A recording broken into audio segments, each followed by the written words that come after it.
nua Ghana ni e no se adwuma sei na aba e na wahihye no de ne kodu ho afa not wahu sane nipa te enti ono no wakoton no enye so omo na omo hyada na omo ko esan se ohun se ni nua no me nua de ontimi nya me bone enti ne me obeka bia ene esa eno na omo kwa na kwa eno na mene nipa bebe na nji nipa eni no nya ni nua na wo ku no esan se wonso nya na ubedi ne bone one enti sana nam so wa bebe na abekọ bewie no afa obekọ ne ase woni kraman ne beda akua etuo si uso sikan si uso onye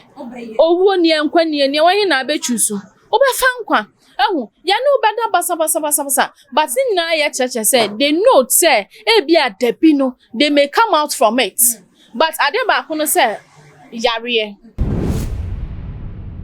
Akwaba shonko enkoma wa wo hwe mesabre e wo too much GHS so Ghana wahala dwumadie e na ebre asonse munuaba ekeskapa mede eba ebesomo na ebusuafo sese de ye Ghana fo binom ana seche se ema wo mo abasikani brani ahonya die ntino ene wo bia pese kansa ne yonko etwi wono nso ntwibie entade pa na evening fafo ehye wono nso nhye enti ene eche se adwuma bia eba no wodi ne ti adomu na ebusua ene de mamienu bia babonten ababa counter anase wo de wo nsem bia baba tudwa efa ye Dubai akwantu agese ema dodo na ekọ na wo de gi wo home na ewo kurodua ni mu kiremu na agese kwa wo ekọ no enye se wo ekọ akwa ye adwumasuo bi papa bia wo ho no mu ene wo kwa sebio ye wo de wo kọ ye na ene wo kwa behuni ama wusika pupuruduo ye sen ane eno na de beto wo ntaade wo de be ye wo makeups ene enua hodo a wo de be spend ye wo holidays na emo kokodru ho no mu wi a eho ena chese ensem na nkasa efri ede eba ebedrum pempensuo bi na chese ba ko de wode ni nsem atudwa ye nipa okokoto no no sika wode ema no nyina na chese ebeba se wo jane nan krampo no obejane wonanum ne aboa wonene ensoso ewo ho no ma ye kraman krampo befa no na kraman no so jane nan a ni nyina ensoso obejane wonanum na enya de se wo wi a wokoto ago wo me ne de ato ne yem wan wo di ni se de wanya aduane ebie na nsem we betu dwana dodo na ekase eye by force se eye wo ba besi ye sika anasa akwantu ye wani swadi hunu anasa ye wadi hi ade se da ne da wo se wonko ebia na ebusua ye ma ye kasa enwa ye ngote enua no mo ma na ensem no emra ye ba ye beto aso omo kai ko omunim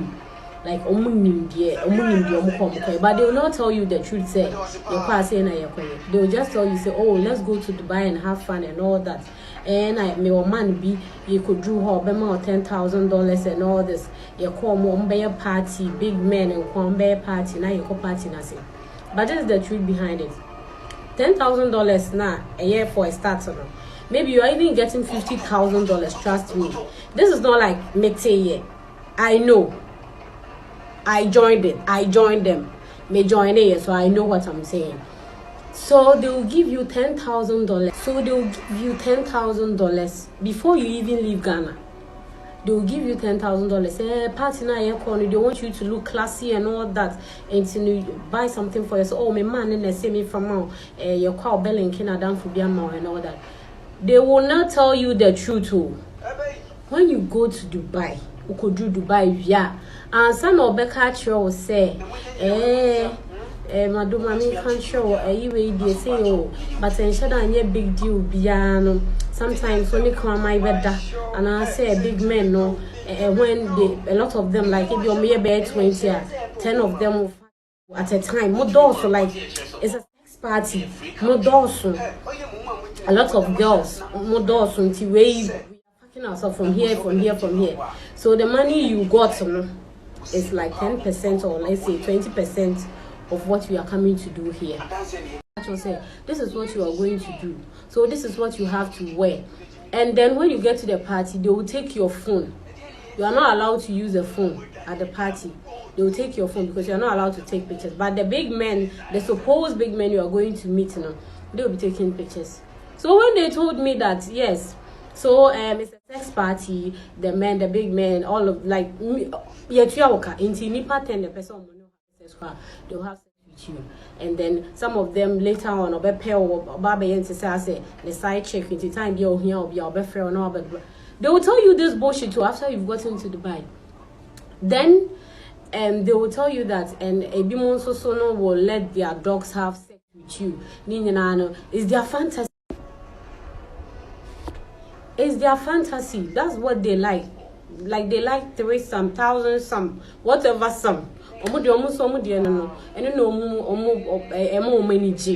they will give you any money you want, but a person will come and the dog will fuck you, and he'll too fuck you, his friends will fuck you, and then they will give you money. And they're not the only the fucking part, no. They will be eating their dishes, those and they will be drinking whatever. And then when they want to shit,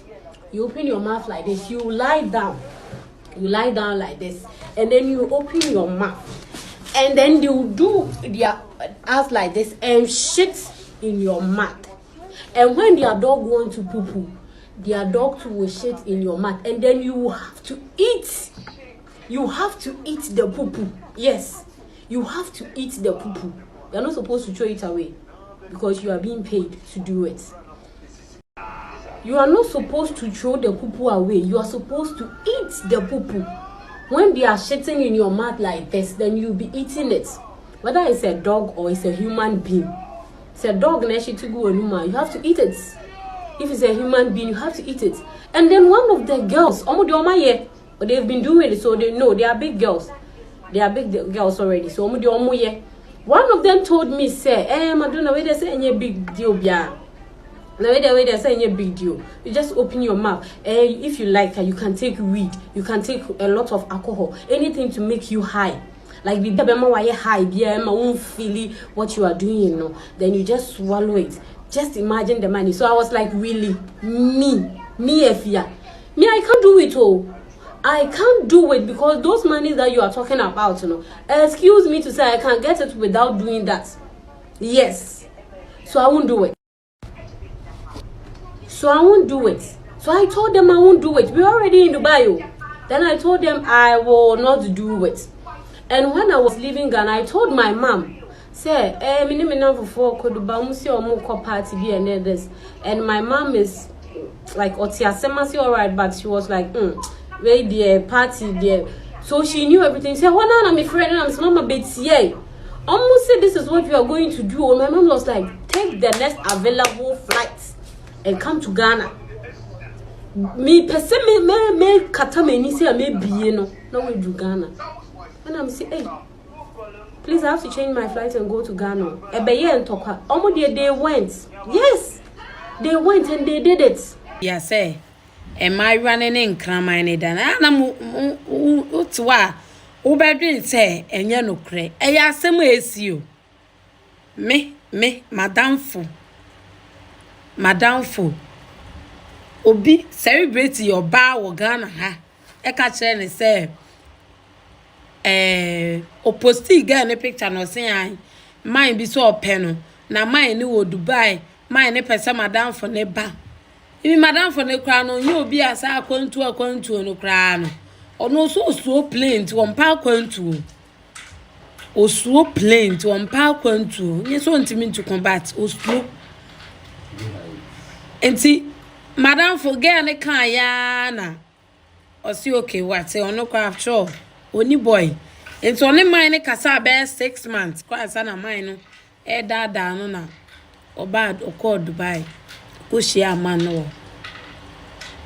ko share mine no ho hotel order mine je apartment e man story ya making man can we follow me for part 2 mine je apartment e man no e daaye ade chinye na mine bre no so okodu okra mine mfa ne ho nkan no mine bre no $10,000 say on fan kwaye shopping no say we there mine there we ni papa o say mine ko 3 days time na mine na samba na $10,000 biem say on fan to hair na ha de nwi wa ha say de ope bia onye it was the so tell that mine ba the hotel no and a mine ka chen say are we good to go no say we are good to go what oh yes so mine ni mama ni say no na then girl na ordinary man no wan kan bi an kire na and no say dey bibi no ka chen no say an business deal e wo ho ne say omo dey nkraman bi bana oni nkraman na da na omo video but on be kata nanim and a girl no pretend you no share that catch guy ni see you what say o your baby because girl no slow or so slow to catch or share that catch and say you matebeye and no mine is okay and a girl see when yan menses in toma the menses and then kwansa o man 3 days no nye na girl ne kan no nim say be a crime but or no why ready to make money into obey enti o se o kan sa 3 yi papa ne ye no koye papa ni jan o hotel ho e no koye enti lady ne se abra man ni jan o hotel ho no e na man ne ka chere ne say because odi kan ka chere man ne se okone mam enti o free man na o ma ye do na man ne si ndo obe jan o hotel nto o kwa aba enti man ni jan ho no free guy bi o Ghana ha say ni ticket ni return ticket but date was on enya nri nto person obaga na nto beden e na guy ni fro bi o Dubai ho e ma ni ye bibia ma girl e na ade chi ya na girl ni bu na ketem e bedru Ghana e na se menua ya atu meni o na esi den na nipa mi maame anye me awo me 9 months na mi bedi ewiase afefe di achi mi bedi obi enya bi mi nya bi nti mi bedi obi wo edan mi ni dan obi wo car mi ni car obi pie tonsa mi ntobi mi bedi sa ne mani ni na enti ni abo akoda na wo kra wo ye nipa e na wo bedi ewiase achi tese bi no mu de amuru nyina hye social media he social media na ye wa no obi adafo obi aboa o how many times wo hu esikafo e wo Ghana ha so mo post o madwa pade o social media sikani bi ankasa okroma o ade de wa kɔ rente ade ni pa wa kɔ rente ana okasa o post se me dan ni nya ne dan ha ho enti we abayu a men this catch because ose guy ne kura yi videos a e mayu e wo Ghana ha me kura me nimbi celebrities bi a me nimbi amonium enkrama akode da wo Dubai amode ne nam Ghana ha wo sika airtime ewiase ye de kwan e na be mo obi pressure aye wo pressure ewiase de wiase kwan bo nwa na de woni esi de kwa na nipa kwa ne kraman koda no wanya yale kraman ya woni ne na mebusa say nti ukra no sa boa na woni ne koda kra no wo ba se kondom na ase de me ti ase nipa kra de na sisi ya ma ni bre di ni mu kan sa mi tuwe e 2019 a meton me car be sin ne me tuwe me ni car enso me okay me fa Uber me fa taxi na ma relax na ma jeji adem na me tie akire me che car owner etisi ne nipa woni bibia o ma woni akɔbre se e wo se wonya de kode ne ntem na woni abo akoda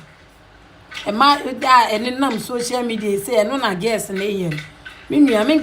men kan adam ko try big da yo no other for said ya wankasa wo de waso ene wani akotie ensem a chese yenuanu mo mayi wo mo di tudwa ba ko de ne yonko ene bi ensem ani so twa no ba kon so de chese ono a de wotu kwan no ko bi a wo koya wonim se yese ya adwuma na wo mo kwakoye wo mo koye party ne de keka ho afa ko wiem a woni wo bi nkonkoda na enye nnanko a 3 sam ne 100 sam ne de keka ho nyina e bi a chese emoa eka eye eho a chese wo mo ne moa nyina e na ebedi eye adwuma a chese jana nyina wo mo ebedi abusuam and some way Empress Anne ewa ha ye ne no mo esiko Empress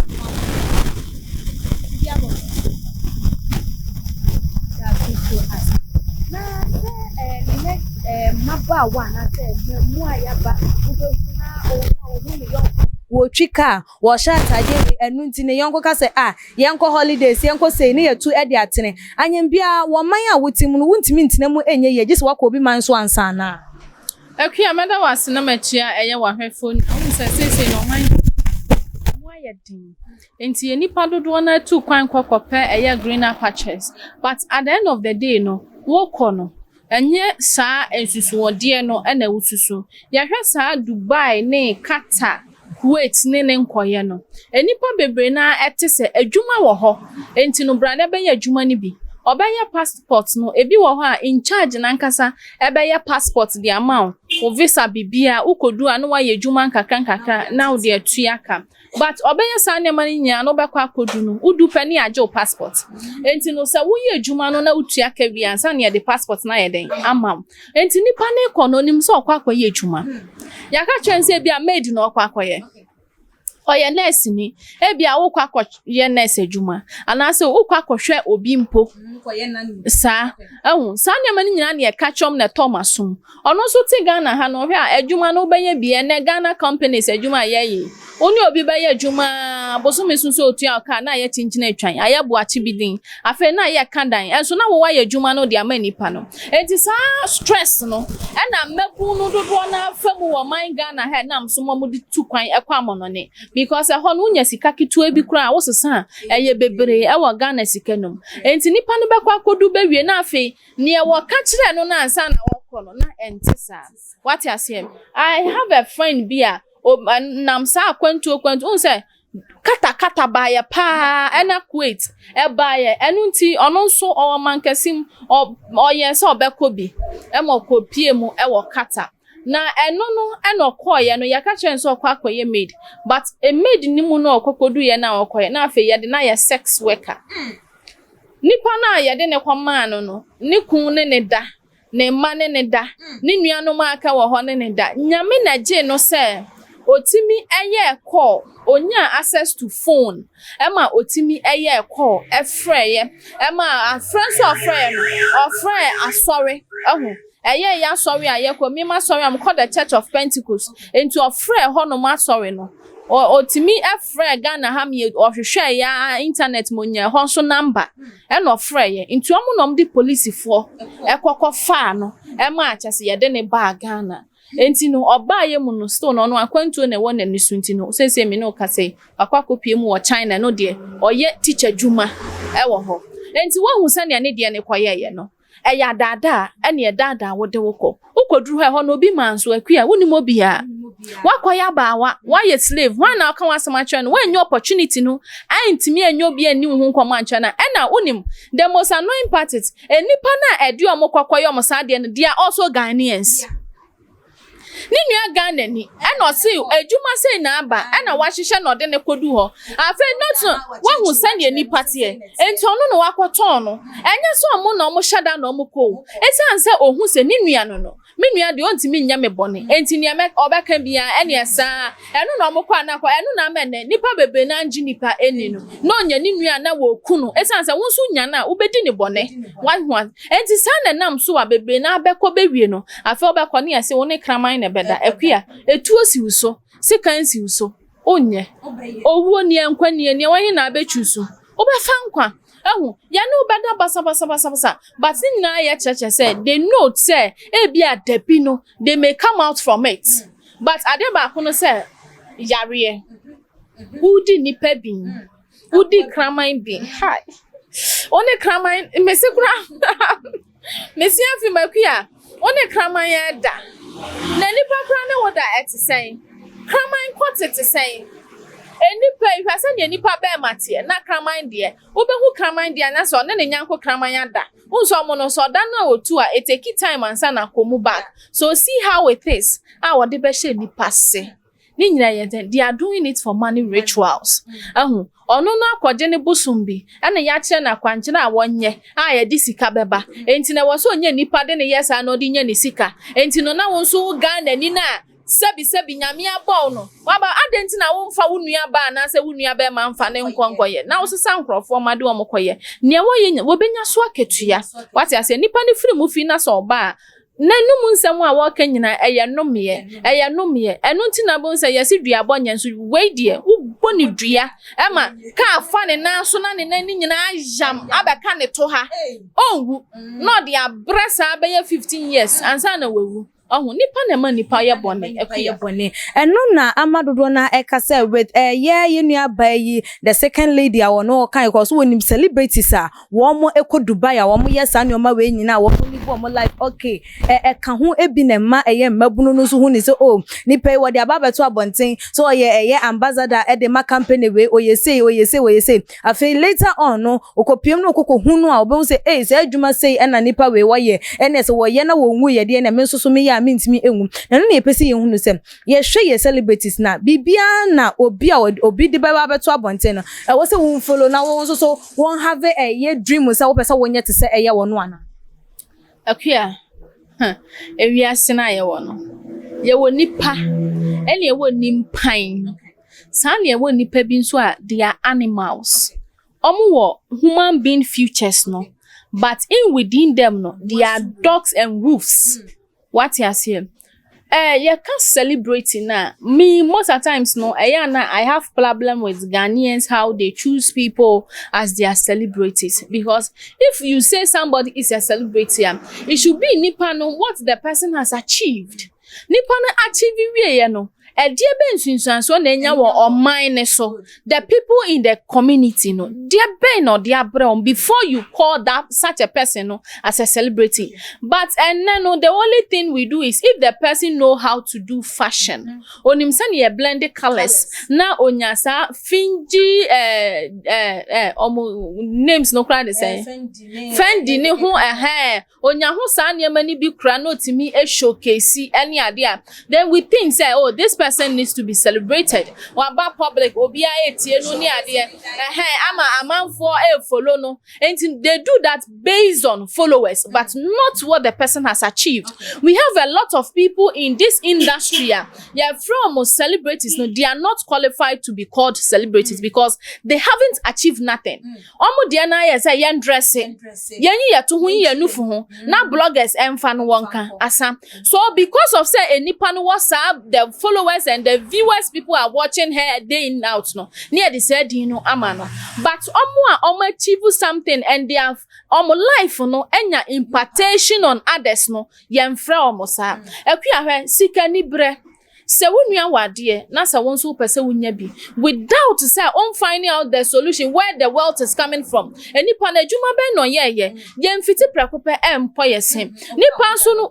Ojunsogu fa kwa ene twehuro obi enu ho no mobeka chom say or starting the business no or starting the boom there be obenya place you do your business but market no e bank akra as time goes on as people are knowing you no now also you are consistent in opening your shop no eno na man for ebe patronizing then when say nipa say oh you turn out there pal and you what people so they start a business just a day a man for topa bebre na jedro obi o was a lack of business no what you say obi was a lack of fame baby obedu be a man for patronizing no and also and we have people omakwadro so akwaje niema omoye ashawo ya man for but sex workers people see it as a business onye dwuma bia onfa ne nsa anya dwuma onu obi nkoye dwuma ma nipa ne metiati and medidi na tam enka njense mi hu so mfaso what ya say what betna say aka wonsamfo e de akere no da bi enye easy way to get money oni be ma bekwa akoda ya man 100 minutes per an hour a day no otimini emema e be 10 make 100 cedis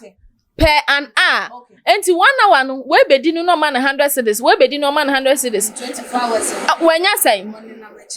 24 million and a day enti no dey yan fan kwa a week say when you sika enti because of that no onye dwuma what you say and you obi nso a situation and e de no ekom emoye sade no enti no so obi awramo hu say no na ye dwumafo enti when you sika ye ne won so ti wa wugimi o si nipa we wo sika enti me so mekwa akoye bi obi ho no hu say kraman ne dankwa na se bema ni sika she has nothing wrong with it o hu say problem bia wo ho but obi won so hu say ofrifie enya muamu no firi baaye baby ofi na fie enipa na wo ho wasole a wo fa praye pra o firi baby a wasole na panom de o manu akobo nwuram ewe enu nti no oya sa ne ma no hu se ade we de mejimi me ho ade we nsunsanso wo so ne nyina board up to sika enipa pentia ye bre no aye ebre ede na so futo be na ade be ma eye nuano mo mabunu no se bibia nti e wo se wo mfa because of sika nti bibia wo se wonje de wonji ntum na wonye ana Idea about what say you say all these worldly things that we are chasing for day in day out no, it's vanity. We will die and leave it. And as you are dying, you don't go with anything. Even your favorite dress, you won't go with it. Your favorite shoe, you won't go with it. Your favorite lipstick. Obi Timika say, I have this perfume there. This smell, it's my favorite. It turns me on. Some perfume or whatever, you are not going with it. And nema ya this. You see, you call it much no. Nema ya koso. Send ya wadale emwa. That is the future of every human being. And so who say honey will future, a honey will dash. Oh yeah, netie. You are dust. You are nothing. Then to see kana wo pe wo chase you bi so you are also fighting for it, massa. You are dust. Oh yeah, netie. And many so na wo call wo netie no mu. You don't go with anything. So take your time. Near here ni say obenya baby a wo di uti beto. Na wenya kakra, you are okay with it ebeboa. But say wo penny more exceedingly and abundantly there. Enu bi na abekwa makraman no akode. Enye na nse nkura wonte say ye woni nyina mo anyina da. Obi timi da ho ba ni twem na enoma esoso ni twem. All because of money. All because of money. Abusiafo, hey, emebinom mo fati team, ebinom de wo mo kokopie mo ha, mutimi edwane edi free ho no. Ebinom nso so de enam se wanya kwapie mo ho sika na wo paint wo be ne den wo betena eye eho no mo nso so a anka na monto ben na wo beto foto ben na wo de be ma eye ahwefo ani ebiem nso so no wo mo a wonimo se eho behia so mbenya sa ensem we emu enchemu wo modin a na like videos no na share na wo hwe eye bia ya meti na chese ye Ray Beauty closet oba hwehwe ne cha kwan a wo behu no ewo eye abeka free pipe down ye second speed ramp no won sabenkum eso pepepe na wobenya no ewo eho no ebusia aha na mede mu esi media ene ekua sikapa makram.